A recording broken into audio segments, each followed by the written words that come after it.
Bonjour à tous, j'espère que vous allez bien, j'espère que vous avez passé une belle semaine. Alors, en ce beau dimanche, on va parler d'XRP. Me suis-je trompé vu qu'il a explosé? Est-ce que justement je me suis trompé en fait par rapport à tout ce que j'ai pu vous dire précédemment sur XRP? On va aussi parler, et je vais même commencer par ça, du Flare Network et notamment du token Spark qui va être distribué à tous les holders de XRP.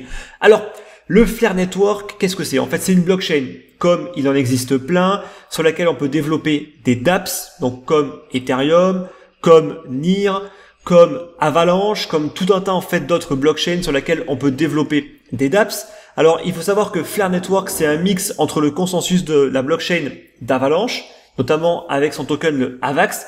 Il y avait eu une levée de fonds, une ICO, il y a de cela, je crois, maintenant plusieurs mois, et également un mix avec les machines virtuelles d'Ethereum.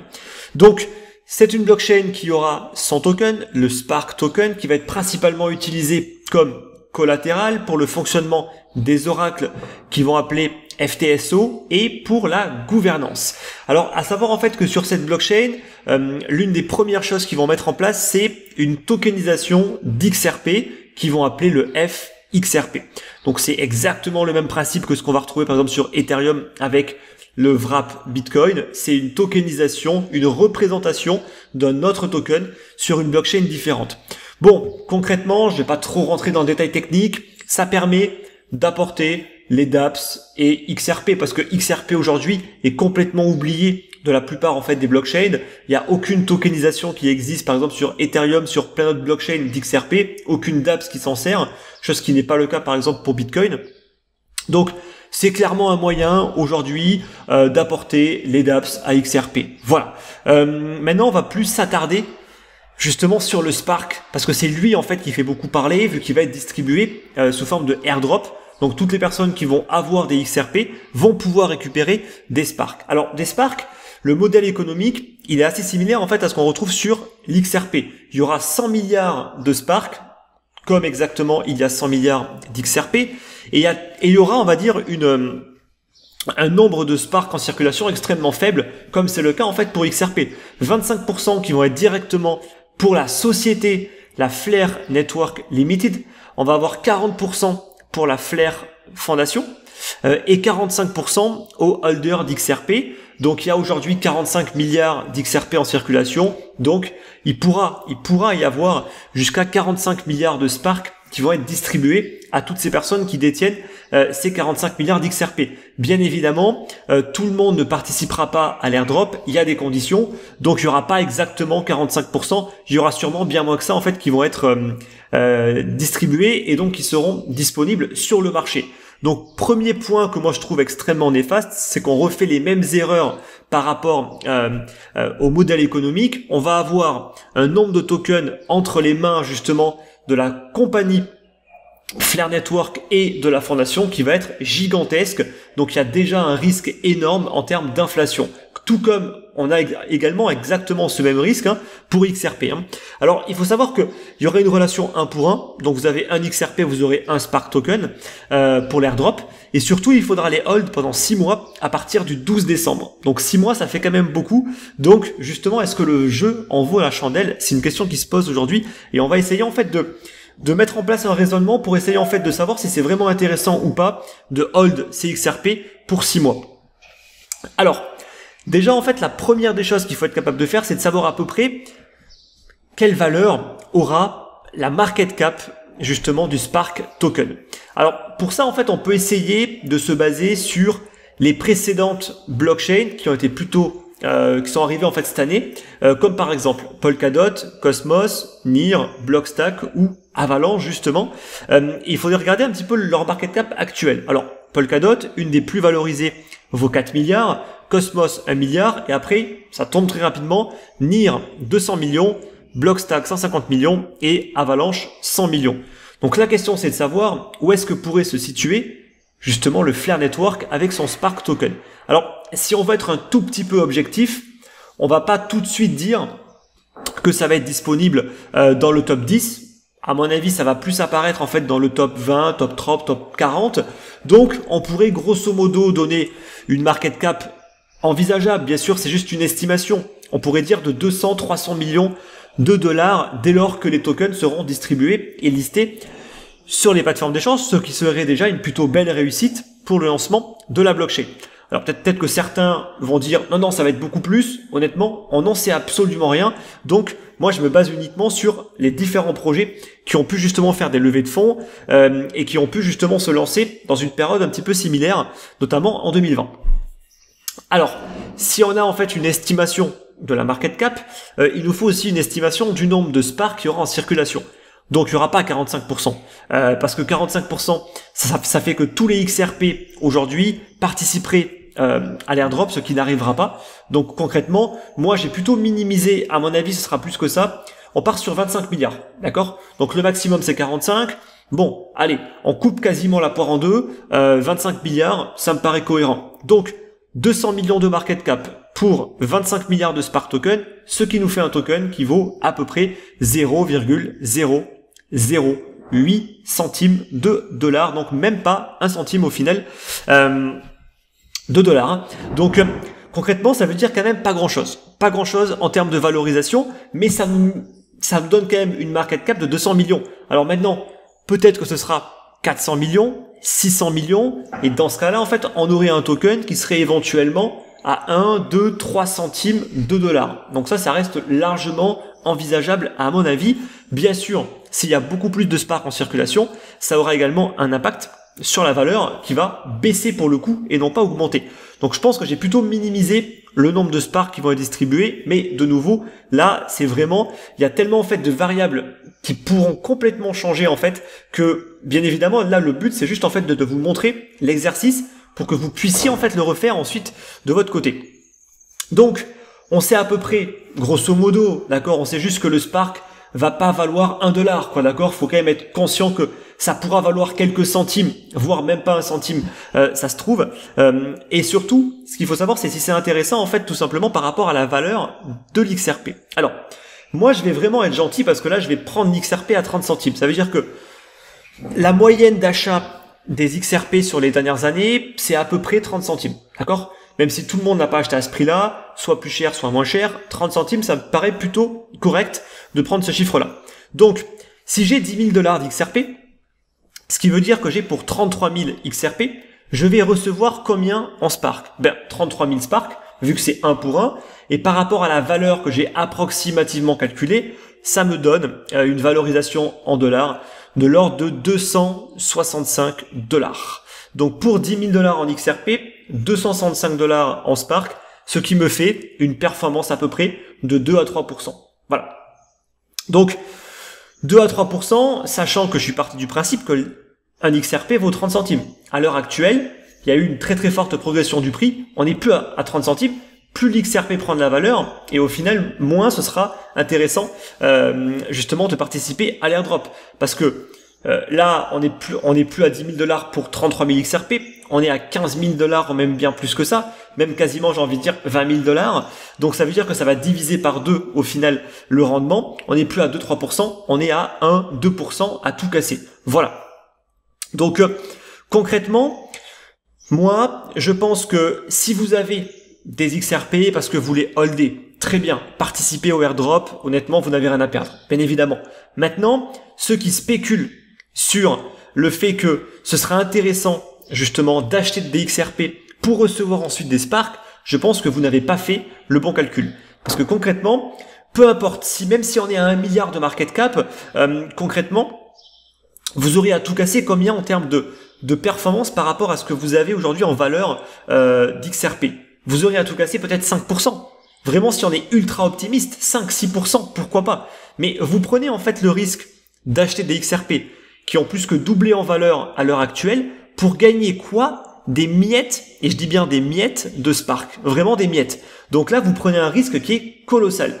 Surtout que acheter maintenant, pour les conserver 6 mois, c'est prendre un risque qui est énorme parce que vous achetez un token qui vient de prendre 120%, en tout cas qui a pu prendre jusqu'à 120%, et vous allez en fait le conserver 6 mois, tout tout en ne sachant absolument pas ce qui va se passer dans les 6 prochains mois. Donc vous prenez un risque qui est colossal, qui peut être payant. Si XRP continue à prendre de la valeur, écoutez, tant mieux pour vous, mais vous n'en savez rien. Et s'il perd de la valeur, au final, il se passe quoi? Ben là, vous êtes perdant en fait sur tous les fronts. C'est-à-dire que vous perdez beaucoup en termes de valeur par rapport au dollar, et en plus de ça, vous allez récupérer juste que quelques micro-pourcentages qui vont absolument pas compenser les pertes que vous aurez pris juste sur le fait en fait de conserver vos XRP. Donc concrètement, si vous souhaitez avoir des Spark, la chose la plus simple, c'est d'attendre que les Spark soient listés sur les plateformes d'échange et de les acheter à ce moment-là. En tout cas, moi je trouve qu'il y a beaucoup trop de risques qui ne seront pas suffisamment contrôlés juste pour essayer d'avoir des Spark au tout début grâce à l'airdrop. Honnêtement, achetez-les, sauf si bien sûr vous avez déjà des XRP en fait de côté que vous n'aviez pas prévu en fait de vendre et que vous allez garder encore plus que 6 mois. Dans ce cas-là, profitez-en. Mais honnêtement, aujourd'hui, je trouve que ça ne vaut absolument pas le coup par rapport à ce que ça va rapporter. Tout comme la plupart en fait des airdrops. La plupart des airdrops ne rapportent rien. Ils rapportent que des miettes par rapport au capital que nous on a. Donc c'est très souvent le cas. Et aujourd'hui, avec le airdrop du Spark Token, eh ben ça ne dérobe pas à cette règle. En tout cas, voilà un petit peu mon avis. Voilà un petit peu comment j'ai fait ce calcul pour en arriver à cette conclusion. Chacun peut bien sûr le refaire avec des variables qui peuvent être différentes. Juste soyez objectif et faites une projection optimiste, pourquoi pas, mais aussi pessimiste. C'est aussi important en fait de justement voir le worst case, donc le cas en fait, le pire cas possible, parce que ce n'est jamais forcément que le scénario que vous avez envie d'avoir qui va se produire. Donc maintenant, si on refait un petit peu en fait le point sur XRP. Est-ce que XRP c'est bon, il faut en acheter? On a eu un gros signal d'achat, on est parti en gros bull market sur XRP. Là, je vous mets en fait le graphique de l'XRP contre le Bitcoin. Effectivement, je vous avais indiqué il y a plusieurs semaines de cela que on avait un biseau descendant. C'est une figure de retournement. Donc, ce biseau, moi, j'avais essayé en fait de le trader, notamment en achetant justement le bas. Je me suis fait sortir avec une toute petite perte contrôlée.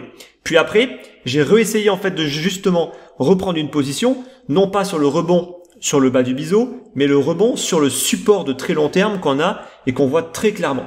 Et pour le coup, ça a plutôt bien payé, mais ça, j'en reparlerai un petit peu après. Donc, est-ce que sur le long terme, aujourd'hui, on part à l'achat, il faut acheter en fait de l'XRP? J'ai envie de dire, c'est beaucoup trop tard. Voilà. Si vous vouliez acheter de l'XRP, ça fait des années et des années en fait que l'XRP justement ne fait que baisser au sein du biseau descendant, mais en plus même versus dollar, on oscillait aux alentours des 30 $ depuis des années. Donc c'était à ce moment-là en fait qu'il fallait éventuellement en acheter, mais c'est pas en fait quand un actif vient de prendre 100% que tout de suite il devient intéressant à acheter. Ça c'est vraiment le phénomène de foule classique dans laquelle se jettent tous les débutants qui vont justement acheter quand c'est le pire moment d'acheter, où il n'y a plus aucun contrôle du risque. Donc, est-ce qu'on achète de l'XRP maintenant? J'ai envie de dire, c'est beaucoup trop tard, il fallait en acheter bien avant, soit avec signal d'achat comme moi j'ai pu le faire, soit en holdant tout simplement sur le long terme. Alors moi je suis pas un grand fan de hold de l'XRP parce que c'est pas intéressant. Tout simplement, c'est pas intéressant.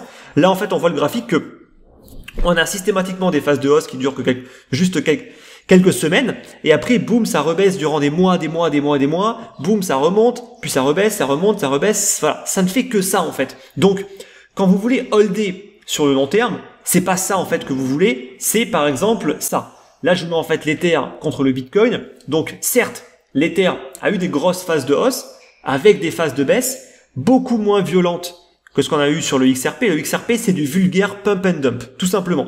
C'est un token qui est beaucoup plus manipulé que, par exemple, l'Ether, le Link ou d'autres types de tokens qui, vous allez le voir, ne ressemblent absolument pas à ce que j'ai pu vous montrer sur XRP. Donc, l'Ether, depuis le début de l'année, même ça a commencé à la mi-année 2019, on évolue au fait au sein d'un canal haussier. Ça, c'est intéressant. On a une construction du prix. On n'a pas des vulgaires mouvements complètement irrationnels, en fait, qui ne sont pas du tout intéressants pour les investisseurs de long terme.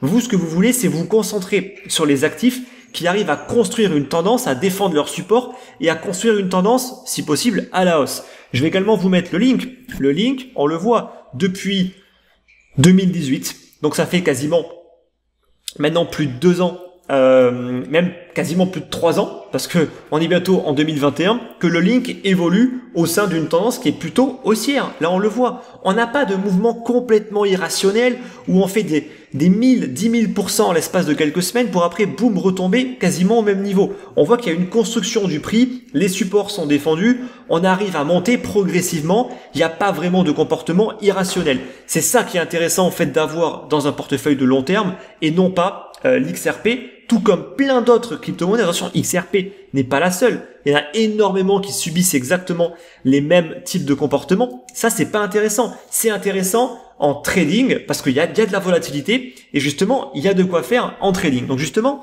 là, je vous mets donc le trade que moi j'ai pris sur XRP. Donc, c'est un trade que j'ai partagé dans mon groupe privé, mais également en fait dans les conférences que j'organise toutes les 2 semaines, donc des conférences privées.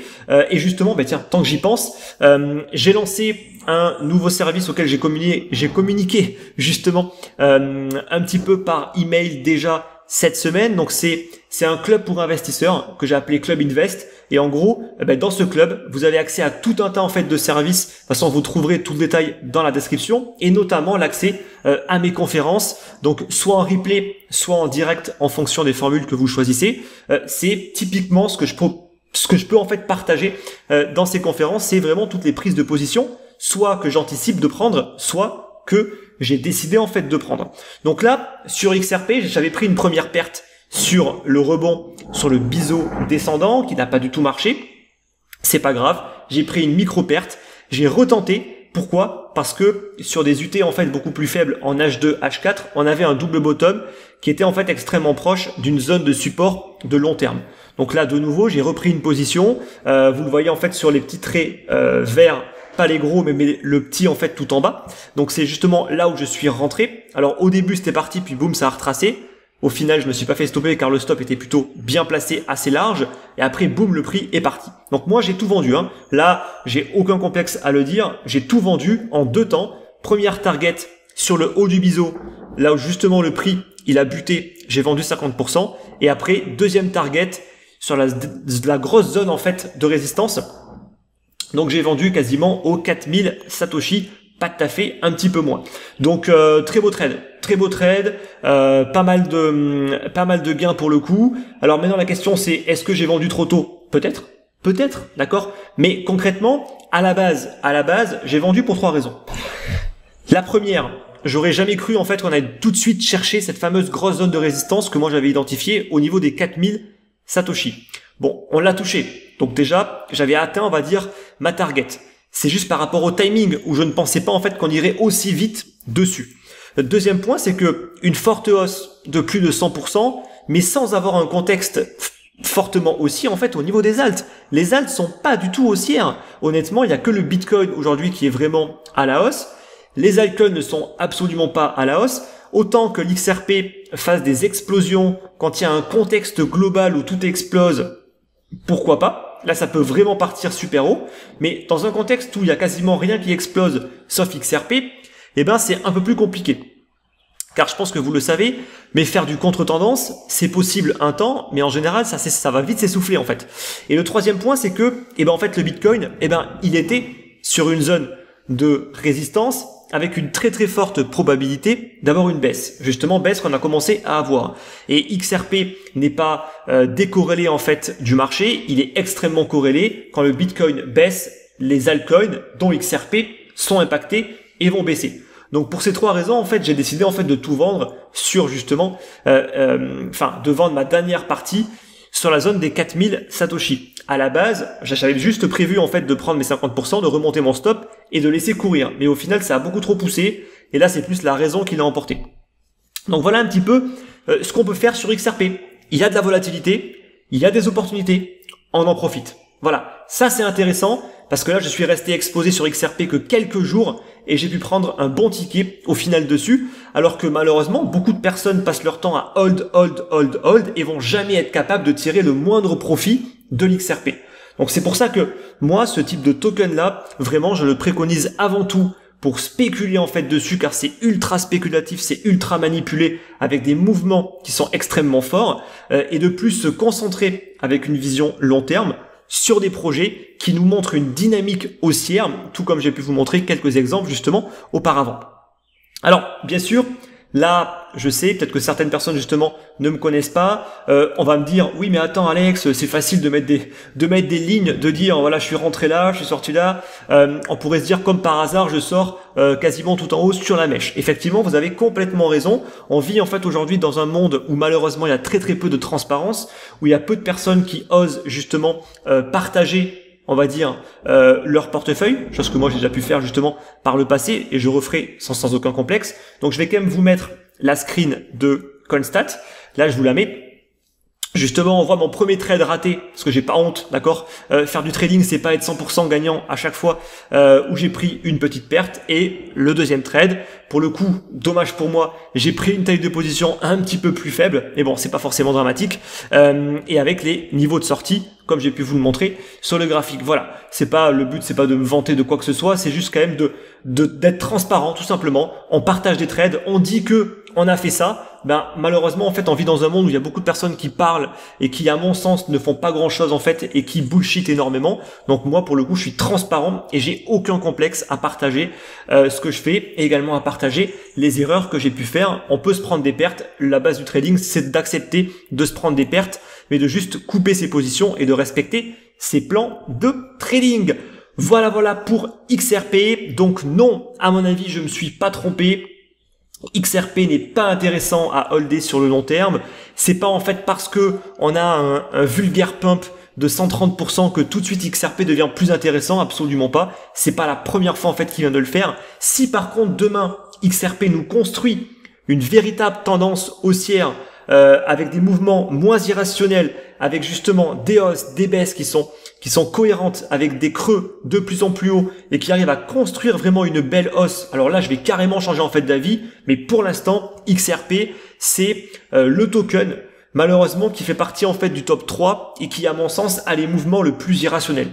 C'est-à-dire que normalement, plus un token va être capitalisé, va avoir de volume d'échange et moins il sera manipulable. Mais alors avec XRP, c'est complètement l'inverse. Il est extrêmement capitalisé, il y a beaucoup de volume d'échange et pourtant il a des comportements en fait de crypto du top 50. Clairement. Aujourd'hui, l'Ether, durant des phases extrêmement haussières, avec un consensus de marché, l'Ether peut prendre 100% en quelques jours, bien évidemment. Mais dans le contexte actuel, jamais l'Ether n'a fait un vulgaire pump comme ça de 120% en l'espace de 2 jours, et encore moins le Bitcoin. Donc, vous voyez que il y a des cryptos quand même qui ont des comportements qui sont complètement irrationnels, qui sont extrêmement dangereux en plus. D'autres cryptos qui, elles, pour le coup, ont des comportements beaucoup plus sains. Et à mon sens, pour les investisseurs de long terme, concentrez-vous sur ces projets. Éloignez-vous en fait de ces projets en fait comme XRP et les autres qui sont extrêmement dangereux, sur lesquels vous risquez en fait de vous casser les dents. Voilà, sauf si vous faites du trading, là pour le coup il n'y a aucun problème. Amusez-vous en fait sur XRP, il y a tellement de volatilité que justement il y a de quoi faire et de gagner beaucoup d'argent. Voilà.